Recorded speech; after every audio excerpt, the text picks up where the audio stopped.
everybody? It's your girl Megan, show fitness instructor, and today I'm going to be going over progressions and regressions for Nasm. If it is your first time tuning in, I am our in-person instructor here in La Jolla, California, as well as our online instructor for our past Nasm and ACT7VE course. Thanks to the help of our study guide and weekly Zoom calls, we've been able to help over 3,000 people pass this thing, and we can help you too. So if your goal is to pass the Nasm or ACT, go ahead, continue watching this video, subscribe if you haven't already so you can watch all the other videos that we have and pass this test as fast as possible. Alright, let's get to it. So progressions, regressions. First off, what does that mean? So just in general, to progress an exercise is going to make it harder, more challenging for a client because they're already able to do that exercise pretty easily. To regress an exercise is going to make it easier for a client to perform because they're unable to perform that exercise. So progressions, harder, regressions, easier, just to simplify it there. But we're looking at Nasm's terms, the OPT model. Like we all know, there are 5 phases, but there's actually 3 levels here. Stabilization, strength, and power. In that order is how you would progress it. So stabilization, the most regressed, easiest, and then power, most progressed, hardest, challenging of there. So when we look at the stabilization level, what is your client in there? What are they trying to do? Well, they're working on their core stability, proprioception. What is that? The body's ability to sense its general orientation and its own body parts. So for example, right now, I close my eyes, I can find my nose, simple as that, proprioception. Basically, for Nasm, we like to do a lot of balancing and stability stuff in this level. In the book, they do have an example of a cable row, a standing cable row, stabilization. Obviously, so bilaterally means both arms, unilaterally is one arm. So I could progress this just basic cable row and make it challenging by doing alternating rows, doing one arm at a time. And I can even make it a little bit more challenging, but just doing single arm rows, so unilateral. So that would just be a progression in itself right there. But of course, Nasm likes to make it all about balancing, so instead we'll go to single leg here. So single leg, no longer bilaterally, just one leg here. Could do 2 arms, could do those alternating arms like we said before. And of course lastly, single arm rows with that balancing leg. So biggest thing in the stabilization phase, they like to balance stability, all that stuff. There is another video on YouTube that I have on different balance progressions and regressions with balance modalities, such as the foam pad, Eric's pad. If you guys have not seen that yet, make sure after this video you go ahead and check that out because you could potentially also see a question with that. So that was stabilization. Then we progress into the strength level. So the strength level, as you guys know, it's one level, but there's 3 phases in it. So you have strength endurance, you have muscular development, and you have maximal strength.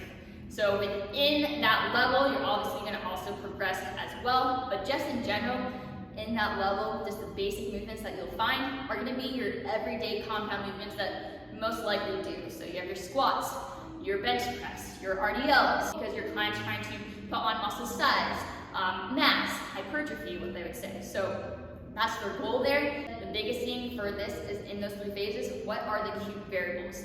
I missed that in the first one, so the cute variables are going to be the most fundamental component when designing a program, and it's going to include stuff like reps, tempo, rest, sets, intensity, all that stuff. The biggest thing that we'll look at here is going to be sets and reps. Forgot to mention it in the first one, but stabilization is 1 to 3 sets, 12 to 20 reps. And then we break off the strength levels, so strength endurance, 2 to 4 sets of 8 to 12 reps. You have muscular development, 3 to 6 sets of 6 to 12 reps, and then maximal strength, 4 to 6 sets of 1 to 5 reps. So the biggest difference between those are going to be the and reps you're doing there, because you can be doing the same movements. Then we'll move on and we'll go to power. So power is going to be the most progress, like I said. In this level, you're going to see a lot of plyometrics and medicine balls. So medicine ball chest pass, medicine ball throw, any of that, if you see anything with jumping usually, unless it specifically says like a plyometric stabilization exercise or balance exercise, they're looking at the power one. They love that for the power phase. So ice skaters, medicine ball, chest pass throws, soccer player, all that stuff. They love that in that phase. In this phase, you're going to see it's also like phase 2. It's a superset. So you're going to have a strength-focused exercise followed by explosive focused exercise. They're really focused on an explosive exercise there. Usually when you're taking the Nasm CPT test, like I said, stability, beginners, strength being intermediate, and then power being advanced. Usually athletes, Olympic lifters that you'll see in that level. Just a quick recap in the stabilization phase, like I said, they're going to be focusing on stability, balance stuff. Some exercises that are going to be common in this level is going to be, in this phase, is going to be step up, curl to press, lunge, curl to press, stability ball, squat, curl to press. Anytime you see multiple things in one that involves something balancing, stabilization. Like I said earlier, with strength, just your basic compound movements that you usually do. And then for power, you're trying to produce the most force as possible there. So obviously, you have the cleans, you have push presses, you have the other movements, like I said, plyometrics, medicine ball, chest pass, all those things in the power phase. So this is a way for Nasm, for the resistance training, how you would actually progress or regress. So all that information that we just talked about is help you guys pass the Nasm CPT as fast as possible. But of course, more importantly, we're here for you guys after the test, because the biggest feedback that I get when people pass the test is that they still don't know how to program and they do not feel confident training.